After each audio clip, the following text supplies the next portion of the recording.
भूंतर के हाथीथान में गरीब सत्य देवी को अवैध कब्जे की एवज में 75 लाख का जुर्माना डालने व अवैध कब्जा खाली करने के आदेश के बाद भूमिहीन आवासहीन संघ कुल्लू उग्र हो गया है। आज भूमिहीन आवासहीन संघ कुल्लू उपायुक्त कुल्लू से मिला और मुख्यमंत्री को भी ज्ञापन भेजा। इस अवसर पर संघ के अध्यक्ष ओम प्रकाश शर्मा ने कहा कि इस तरह की दोहरी नीति नहीं चलेगी। उन्होंने कहा कि एक तरफ धन्ना सेठों को अवैध कब्जा करने में संरक्षण दिया जा रहा है और दूसरी तरफ गरीबों के अवैध कब्जों पर शिंचा कसा जा रहा है।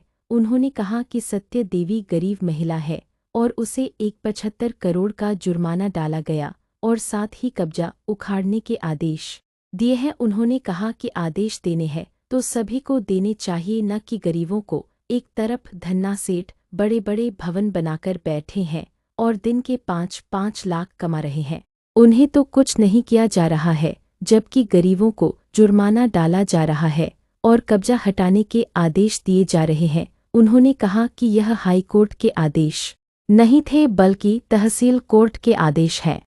हम जिलाधीश महोदय से मिले। सत्या देवी के खिलाफ जो तहसीलदार कोर्ट का 3/11 को जो फैसला आया है, जिसमें इनको 3 बीघा 18 विश्व से उठाने के और 1 करोड़ 73 लाख रुपए का जुर्माना इन पर लगाया हुआ है। ये विधवा है, 48 वर्षों से वहां रह रही है, बिजली पानी सीवरेज सारा सरकार ने दिया है, उसके बावजूद इस तरह का फरमान, हम उससे बड़े शॉक्ड है। हम चाहते हैं कि ये जो सरकार है इस तरह फैसले ना करे।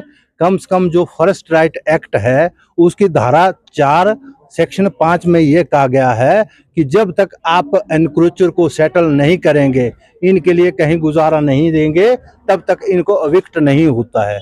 वही जो फॉरेस्ट डिपार्टमेंट है जिसने कानून बनाया है, वो कानून में इनको नोटिस दे रहा है। अब हम उस नोटिस के अभ्यास पर फॉरेस्ट के खिलाफ जा रहे हैं, हम उसमें अपील में जाएंगे। लेकिन सवाल ये है कि इस तरह ये सत्या देवी ने हिमाचल प्रदेश की 5 लाख सत्या देवी में है और जिला कुल्लू की 11 लाख सत्या देवी है। इस तरह अगर ये करें तो ये बड़ा भारी एक जमाने के लिए बहुत ज्यादा नुकसान होगा। हमें तो ये दुख है कि जहां 5-5 लाख दिन की अवैध कब्जों से लोग कमाई कर रहे हैं, सरकार और ये जो फॉरेस्ट है जितने भी है उनको नहीं पूछ रहे हैं। हाई कोर्ट में हमने अपील की थी, अपील को ये कहकर डिसमिस किया कि ये कानूनी पेचगे फंसाया। हमारा सिंपल सीधा है कि जो जहां रह रहा है उसके लिए 30 वर्ष का एडवर्स पोजेशन है।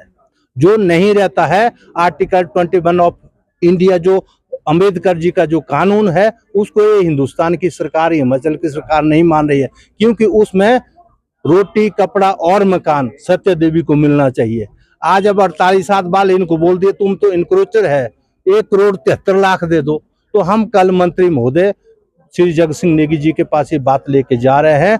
जरूरत पड़ी हम माननीय मुख्यमंत्री के पास भी जाएंगे, हाई कोर्ट में हम गए हैं। पर दुख इस बात का है कि हम लड़ ही रहे हैं, परंतु ये डीसी साहब जो है ये हमारी बात सुनते हैं, पर ये उन लोगों के खिलाफ कुछ नहीं कर पाते हैं जो 5-5 लाख दिन का कमा रहे हैं और एक रूपी नौ तोड़ है। उसके लिए 17/11/93 फॉरेस्ट कंजर्वेशन राइट लागू होने के बावजूद भी ये पॉलिसी बना रहे हैं, जबकि उसमें एक्ट में ये कहते हैं कि wherever shown as first land the land can be not given to non forestry purpose without prior approval central government. As per act Satya Devi को राइट नहीं है, पर as per constitution of India article 21 के तो ये क्लियर है कि रोटी कपड़ा मकान तो इनको मिलना चाहिए। अब इस उम्र में 83-84 साल की उम्र में कहाँ जाएगी ये? तो हम कल माननीय मंत्री जी को मिलेंगे और हमें पूरी उम्मीद है कि वो हमें इसमें रिलीफ देने की कोशिश करेंगे। धन्यवाद।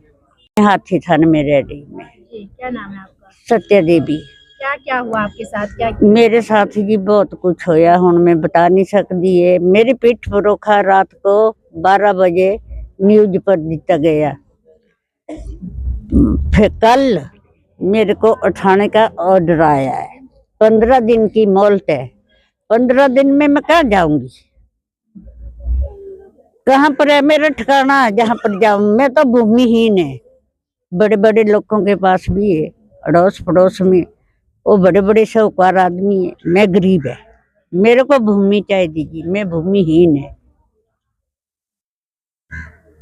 हाँ जी, 1,73,00,000 रुपया कहाँ से ले आऊंगी मैं? कहाँ देऊंगी मैं? किसको देऊंगी?